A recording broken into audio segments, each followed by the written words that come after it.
Is anyone a doctor? Now, Zach, I sent you this in advance, and actually advance this time, because there's not a lot on this show, and so I wanted to give you a little time to batty it around, to sort of think of some premises before I send it to you, because there's not a lot in terms of the actual show. Although I will tell you that 3 episodes are on YouTube, so I've watched the first episode of our show today, and so NBC called me and they said, we need you to fix another of our 1984 properties tragically cut short in their prime, which is weird that now they're saying that to me, which is like kind of, it's like, well, you tragically cut it short, but maybe they're having some self-reflection. Maybe they really like and also segment. Probably wasn't them. It's like we're trying to pay for the mistakes of our fathers, our network fathers. They wouldn't be calling me if their network fathers hadn't made a mistake. So anyway, they sent me the 1984 program Legmen. Now, before you ask, is it about people with extra legs? No. It's referring to people who help out private eyes and do their legwork. And it is a pair of handsome boys in the 80s who drive fast cars and help private eyes doing like repo stuff. They're like bounty hunters, but they're not like weird psychos. Yes, and this is really exciting for me because obviously we're not going to be talking about our getting in our bag with our upcoming thing. But if we I would like to dip in that for a minute because I got a lot of ideas for that. Okay, yeah, but if we were doing like an Ocean's 11 type thing, we just found we just found our Casey Affleck and our Scott Conn. We just found our 2 drivers. See what I was thinking, and then we already have the van from the master, so it's like it's all right there. Now, see what I'm thinking is actually these 2 legmen. Let's level them up. All right, this is for the Secret comic book, not for the show. Although this might also work for the show. Make them detectives, right? Make it a full-on cop show, or they become detectives or something. I don't know. But anyway, I want them initially on the trail of our League of Extraordinary Gentlemen, and then they eventually come around and join the gang. That's what I'm thinking. For the Legmen. Initially they're doing the work of the bad guys, and they're like season 1 villains. Right? Where they're trying to, or whatever, however comic books work. I obviously don't know. But, they're trying to like thwart and find the League of Extraordinary Gentlemen. And then eventually, I don't know, zibba zabba, they decide that actually they're on their side. And then they become a part of the League of Extraordinary Gentlemen using their private eye skills. Mm-hmm. Or they're just private eyes. They don't need to be detectives. They're private eyes. I mean, I do like the idea of that we do have the precedent of moving them from being kind of like hired stooges for the bad guy and then just making them over to our side, a la, the Fast and Furious movies where all of the bad guys become good guys.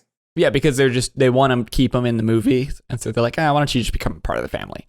Yes. So for a hypothetical secret comic book, I think the Legmen are your season 1 villains, and they're your guys that you're really worried. Maybe season 2. Maybe not villains as much as it is like adversaries. What's the name? What are the names of those creatures? Bebop and Rocksteady. The Foot Clan. Oh, well, actually, funny thing, same property. Yeah, I know. How do we do that? No. They're the Bebop and Rocksteady of this crew. Yeah, but like smart, like they're actually causing problems. They're like actually like they're smart and intelligent. But why are they with the bad guys? They got to have some ideological reason that they're with the bad guys. Money. But then they realize that they need to turn. I don't know if that's interesting. Anyway, we can talk about that later. But I think the Legmen as private eyes are fully on. Maybe, how about this? So in the actual show, they're working for a guy named Oscar who's a private eye. But in later episodes, they start working for a guy named Tom Bannon. Mm-hmm. So maybe Oscar gets murdered, right? And they think it's the League of Extraordinary Gentlemen. And so then they start working for Tom Bannon or whoever. So whoever's big boss, whoever's our season 1 villain, right? Mm. Or maybe it's our overarching villain. I don't know. But we have our villain. And so the Legmen start working for Tom Bannon to avenge. They're the Avengers. Let's call them the Avengers. That's not taken, right? So the Avengers are then like, we need to avenge Oscar, and so we need to get rid of the League of Extraordinary Gentlemen. But then, I don't know, you get to episode 9. I'm saying it as a television show because it's the only thing I understand, but whatever the equivalent in comics is. And then they have a big confrontation, and it's like, wait a minute, you didn't kill Oscar. It's like, no, Tom Bannon killed Oscar so that he could take his place. I don't know why they're like a crime boss. This somehow works into the world of the Master, where there's this crime syndicate network. Yeah. This all, of course, works into the. I mean, this is like. they were obviously working towards something when they did this. There is no chance. The Master is like the overarching property that gives you it gives you a lot of the structure of the world, whereas the other stories are fighting various enemies. But the Master is where you really get into the weeds of the crime network. We need an anti-villain, or we need an anti-hero at some point. In these guys, we need someone to break bad. I don't know who yet, but maybe it's one of the Legmen. Maybe one of the Legmen decides. I mean, we don't know. He's gonna say Tom Bannon. I mean, we don't know much about them at all yet. Well, we're still not even working on the show yet. But exactly. Here's what I'm saying. And the one thing when you said you sent me those things, I meant to tell you about this. Didn't read it. The YouTube wouldn't let me watch it because it was said that it was taken down by the owner. Maybe I should have used a VPN. Oh shit! I watched it. That's what I mean. Maybe I didn't get it in time. Because they saw you watching it and they were going, shit, this thing's getting some traction. We need to take this off. Okay. So to summarize the first episode, which is called something, Take the Credit and Run. Take the Credit and Run. That is what it's called. Also, a funny thing about all these episodes, despite the fact that they exist, episode 1, 3, and 7 are online, or were. Episodes 2 through 6 and episode 8 all have directed by, to be announced, and written by, to be announced. This show already came out. Like, all these episodes were already directed and written. I don't know why. Maybe the person who's writing and directing them was like, take my name off, dude. Take my name off. I don't know. It doesn't even say why it got canceled. I mean, maybe it was written. Maybe it was written by the crime syndicate. Maybe it was. They're a fiction in this story. All truth. I mean, all fiction comes from some truth. That doesn't make sense. So they're cool guy, good kissers, as you'd expect. They're like, and this is important. One of them is Bruce Greenberg, or I don't know who that is. Sorry, not Bruce Greenberg. Bruce Greenwood, who he's in like Star Trek and the Star Trek the movie, and he's in like a bunch of I think he's in iRobot as well. Like when I saw that, I was like, hey, what's going on, man? Yeah, it's like Bruce Greenwood. Yeah, it's like, so he is never like a major starring role, but I know that he's been in I recognize him from the J.J. Abrams Star Trek movies. It says that he played John F. Kennedy in 13 Days. Go figure. Huh. Anyway, they repo a car from a guy. It's kind of a, I don't know. They repo a car from a guy, and then these two guys go chasing after him. There's a very long car chase. It is very cool. It's not a complaint. Very long car chase. Then they drop it off at Oscar's place, right? And then Oscar's like, cool. Well, they can't take the car until Monday. So just on Monday, drive the car over. Then the deal's done and we're square. All right. And they're like, okay, cool. But there's these pretty girls. And they want to take them out to the boardwalk, So they want to drive them out to the boardwalk and, do some kissing. And so they go and steal the car from their boss and go driving around. And then, like, at one point, there's it's not a saxophone. It might be a saxophone, maybe. There's an instrument in the back and it's got a key in it. And they take it out, and he's trying to, like, impress this girl on the beach playing a saxophone or something. Wait. It's got a key in it? Yeah, it's got a key inside of it. Okay, all right. Okay, and now, so the thing that I wish that I had a screenshot of this, because now I'm confused. Imagine a loose key. What isn't a saxophone? What is a saxophone-shaped thing that is not a saxophone? No, I'm sorry. It's an instrument. I just don't remember if the instrument was saxophone. Oh, okay. I was thinking that possibly that you saw it and you're just like, bloody hell. I could not tell you what this thing is. This might be a trumpet. This might be a clarinet. Hell, if I know, this could be a harp. I just don't remember. It's an instrument. I'm going to say saxophone for the sake of the show. So it's an instrument that could house a key. Yes, and it's got, of course, in the horn. So he picks it out of the case. A key falls out. I'm not going to go through the whole thing, but turns out, actually, I don't even remember what the MacGuffin at the end is, but the guys who chase them, they do another car chase, and steal the car back. So the boys are on the hook for this like $60,000 car, and they're like screwed, right? So they got to get the car back. Turns out the bad guys, they wanted the key. Now, there's a whole bunch of MacGuffin mystery, yada, yada, yada. Is it like a skeleton key? No, it's a key to, well, so then they have to go and find, it's a key to a safety deposit box that maybe has an address or something. It ends up where they have a case full of fake credit cards. And I didn't really understand what the deal was with the fake credit cards, but the guy who they repoed, this doesn't matter. The guy who they repoed the car from, he was getting pressure from whatever crime syndicate this was, whatever mob that the bad guys are from. The Foot Clan. The Foot Clan. So the putties in the Foot Clan were trying to pressure him to, I guess, distribute these fake credit cards to people. And they would use them, and it would steal their. I didn't really understand why. This is kind of confusing because a credit card doesn't work.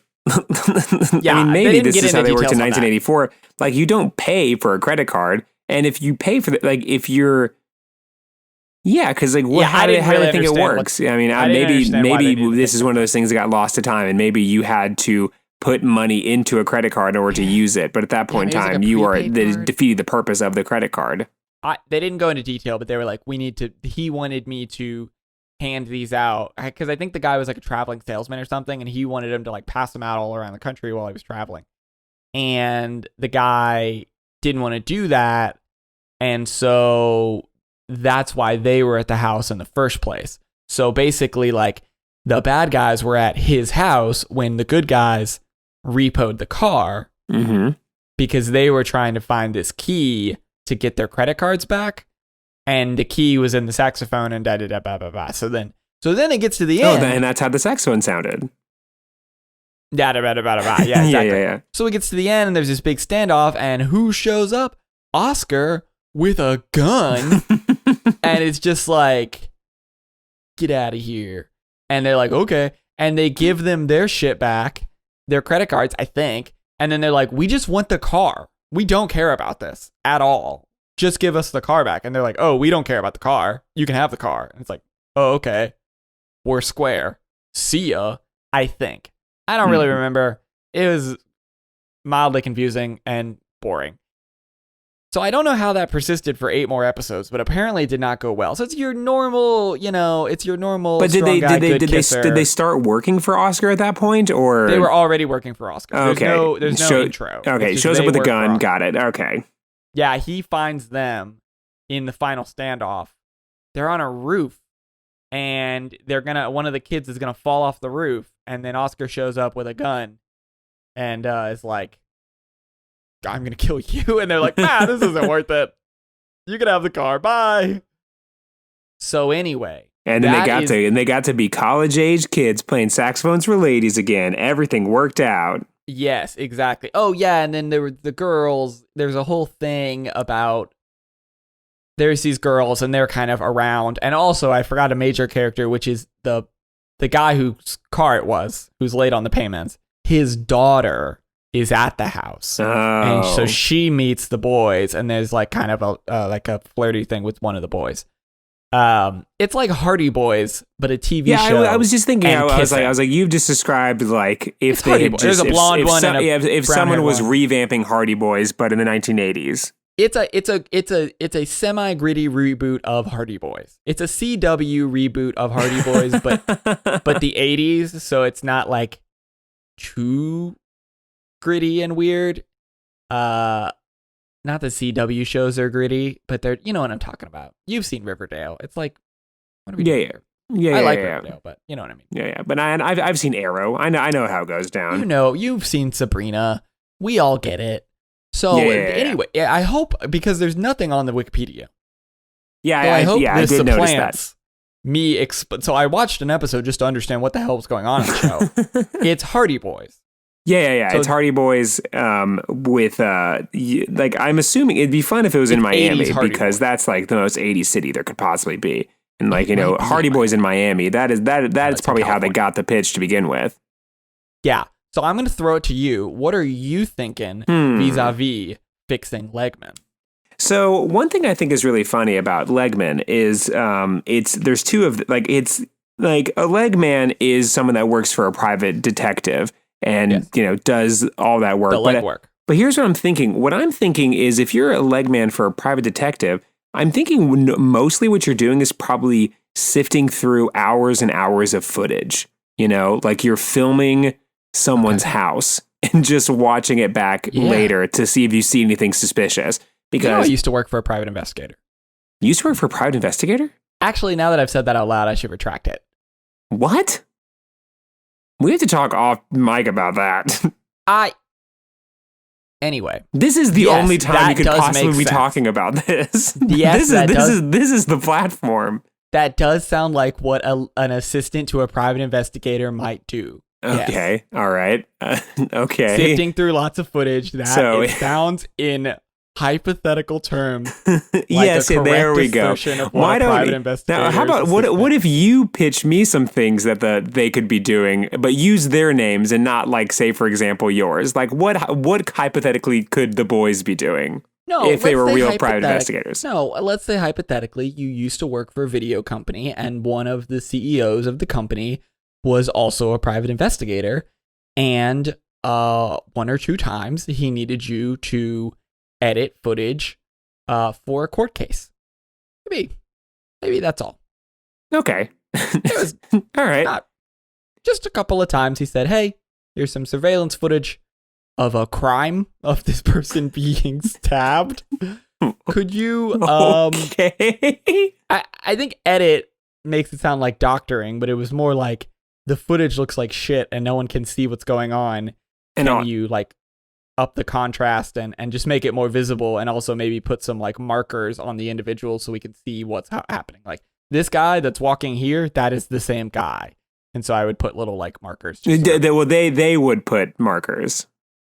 No, I would on the footage in post-production. But I'm saying the Hardy the Legmen would do this, not me. The Legmen would do this, not you. Not me. I would never do this. But hypothetically, if you had some grainy surveillance footage of a crime and you needed someone to make it more visible for court, an assistant might hypothetically watch through that footage and make it more readable. Oh. Okay, well that is thing I did once.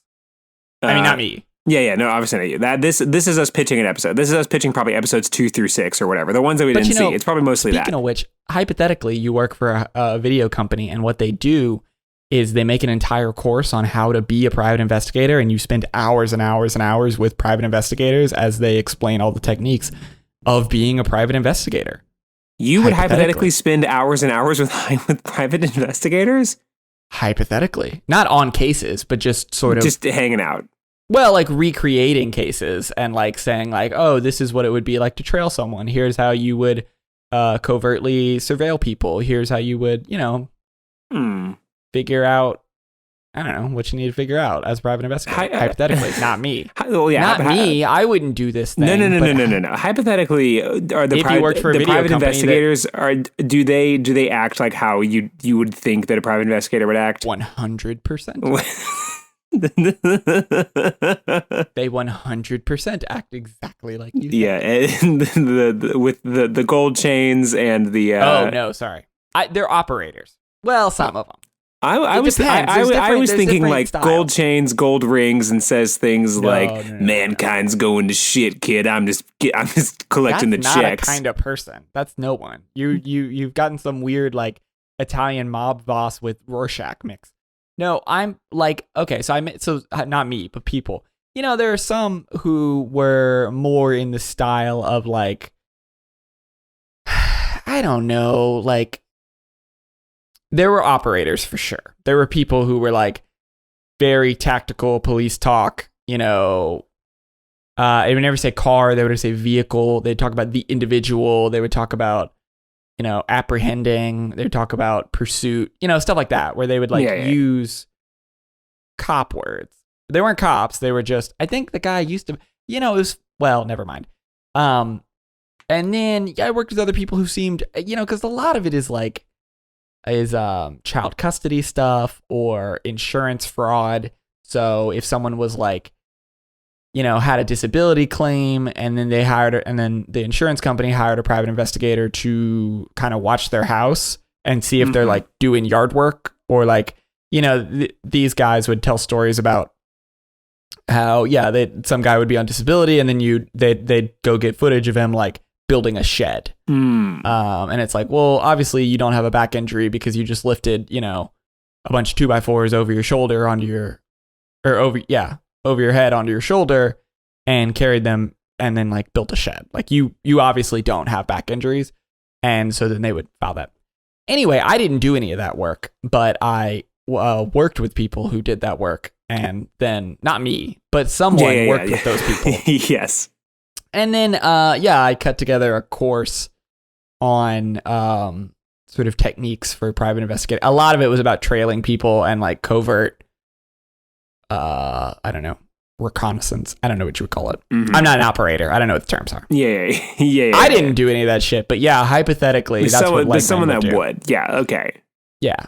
Well, so what's your idea for this television show? What? What's your idea for this television show? So, I mean, obviously, I think, so this is one for us. I mean, like, we have to kind of double dip a little bit in order to make this work for our bottom line. And so, our secret purposes. We can't have our Legmen in. They clearly are not existing in the same world as the Master or Mr. Smith or like Jennifer slept here. We have to kind of like what's something in a television show. Yeah, like, but see, they're like, in order for us to make this work, where all of these fantastical words come together, they kind of have like, you can totally see how the Master and Mr. Smith and Jennifer slept here, how they can all kind of feasibly live in the same place because all of them are so larger than life. This one is like not at all. So in order for us to, I'm gonna hear you out. In order for us to, to help our bottom line in the end, we have to have, they can't just be regular private investigators or also college kids. We have to spice it up a little bit more. We have to kind of like what. I was thinking the same thing. Like what is our and also making up characters that we can like also bring over into the secret comic book.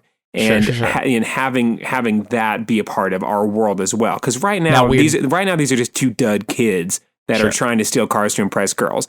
Like this can't compete with an international crime syndicate of people learning jujitsu. Also, we didn't talk about that Nicolas Cage movie. We'll get back to that another time. Holy shit, jujitsu looks so rad. We have to what is the thing that's going to spice it up? What are the who are these kids really? Now, don't write Supernatural. No. Because I know you want to write Supernatural. I'm not going to write Supernatural. I have no proof that anyone's ever written Supernatural because I don't know that show actually exists. But apart from Tumblr posts. Yes, you shouldn't write Supernatural. But I mean, it would be pretty easy, Yeah, it would be very easy to turn this into Supernatural. Do not do that. Supernatural, but just dated it a couple of years earlier, so that way they get all those sweet Tumblr posts. Yes. Anyway, how do you spice this up? Did you have a plan, or were you just suggesting? No, I was just I'm trying to get the ball rolling. Trying to get magic. Give them magical powers. Okay, I didn't know we were going to go that route because that is Supernatural, is it not? No, because that's angels and demons. I'm saying, give me some Hogwarts ass magic, and because we haven't done like a real genre shift. Okay, yes. I'm saying, give me some Harry Potter shit where like they're private investigators, but then they find out there's a whole other world out there. Exactly. And there are like, as far as we know in the Harry Potter world, like they need private investigators too. There's people doing insurance frauds things there. There's people, there's people doing magic where they shouldn't be doing magic. Lost their magic, but then they make a shed out of magic. Yeah, exactly. There's stuff like that. There's people doing magic in the Muggle world. You got to have some private investigators there. I'm not saying we use the character names from that show, but clearly there's precedent. I mean, they've moved from one boss to another boss. They can move to a third boss whose name is, Schmumbleshmore, something like that. Schmumbleshmore, yeah. Okay, or like a kind of a Teenage Mutant Ninja Turtles, literally the Foot Clan. Like, I think there can be some kind of like mad scientist. I don't know. Or like a Street Sharks kind of thing. Like maybe they get powers. Back to some classic Get Better. Yeah, fuck yeah, Street Sharks. Maybe they get powers. I just think, how do we spice it up? Magic or powers? We can't do Supernatural because that's just right there. So it can't be angels and demons. But yeah, like something, I don't know. I don't know. Is that anything? I feel like this is my bad idea that I start with. I just usually start at the 30-minute mark and not the 53-minute mark. Yeah. And unfortunately, we were talking about what real private investigators do for so long that Hypothetically, what they might do. Yeah. So I mean, let's see. Because you want to you want to bring him into the world. I feel like this could be the way that we get Jennifer Slept here into the world a bit more. And I feel like magic is good. I love the idea of them getting Street Sharks type powers or Teenage Mutant Ninja Turtles powers. Funny. Or but you don't want to lose that. You don't want to lose the face. And you have Bruce Greenwood on the project, so you can't. Okay, now wait a minute. I'm a little confused why we don't. All right, so the Master we've established has. They are navigating a fairly complex politics of the underworld. I don't understand why the Legmen cannot also be navigating this. Where I feel like those two shows are much more like closely intertwined than our other properties. Really? Right? Because they both are dealing with a monster of the week, but that monster is a crime syndicate. So maybe it's more of a True Detective, right? Where now that's good. They are trying to stop the big bad from season 1, and their Carcosa or whatever is our big crossover event. Now, again, not Secret Comic Book, but yes, Secret Comic Book, right? So So and obviously we can't do we can't do parallel or not parallel. We can't do shared universes. Right? No. So in the TV show, it's just we do a kind of True Detective, right? This is a very I wouldn't say serious. It is a serious show, but like a philosophical. It is kind of because that was kind of the thing that we did with Mr. Smith, where we made it into like a real gritty we made a House of Cards. Exactly, and I think this is another prestige television show. Yes, because Jennifer Slept Here was a fun comedy, right? It was like a ghost. That's true. Yeah, and the Master that was like exactly the same. Yeah. Exactly. We didn't change one bit of that show. Yeah, we just gave that show more money. Yeah, we just said do this again, now. Yes. So I think we have another prestige television show we can throw in here. Make it a True Detective where one of them is an alcoholic, one of them's a bad dad or something. Mm-hmm. I guess they can't be dads because they're still in college, young cool teens. But give them some. This is kind of a gritty reboot. I understand that's what I'm doing. And that might be a new It would be like True Detective Junior almost because, they're still it's like, oh man, my dad wants me to get this football scholarship or something like that. Let's go back to the CW. I feel like this is a CW show. Well, let's not sell this to another network. I know it's NBC, but a CW style show. It's a CW reboot of Legmen. Where it's like real moody and the lighting's all wild and it's just very dramatic, and there's murder. But it's Legmen. A Hardy Boys. Like a Hardy Boys. Like a Hardy Boys. We had it from the fucking start. CW Hardy Boys. Yeah, that's what we need. Yeah, CW Hardy Boys with True Detective tendencies. True. Okay, just so we're clear, CW Hardy Boys and the Venn diagram between CW Hardy Boys and True Detective Junior is a circle. You were describing the same television show. It's funny, obviously, because NBC, they have this property, right? CW is they're gonna do at some point. They're gonna do a Hardy Boys, gritty Hardy Boys. Obvious. They're gonna do CW Hardy Boys. Just beat them to the punch. Yeah, beat them to it. Redo Legmen as CW Hardy Boys. Yeah. Except instead of the boring shit like insurance claims and cheating spouses, allegedly, I didn't do any of it. I never worked for anybody, but but hypothetically, instead of doing that stuff, which is not as interesting for television, just do the car chases and the tailing people and all the shit from The Wire. Do that. Yeah. All the Hardy Boys, all the cool shit that you want your private detectives to do. All the cool shit that isn't the day-to-day of a private detective. It's mostly sitting in your car and peeing into a bottle and watching a house. It comes up a lot. The thing people talk about a lot of how you just need a lot of snacks in your car. And you're going to have to pee in a bottle. Hypothetically. Not me. See, now I feel like I'm saying not me and people are going to think that I was doing those things. Actually not me. That one actually wasn't me. But I did hypothetically work with people who did those things. Because that's just the gig. Well, NBC, I think that might be the way to do it. That clearly is like, because obviously it's CW the Hardy network Boys. versus network. Network versus network. Just beat them to it. You already have the content. You already have the IP. Just reboot this one, but make it CW Hardy Boys, and then so that way, whenever their CW Hardy Boys comes out, it's going to look like a pale comparison or pale imitation of NBC's The smash Legman. hit Legman. Yeah. And then like on the side, maybe you and me, we talk about how season 1 or whatever is that how comic books work? I don't They're in think so. seasons. Probably You like would book know. 1. It'd be like it's, trade paperback 1 is yeah. okay. And then Well, we book sell them, one. and then we like do that, and then we sell them as a bundle.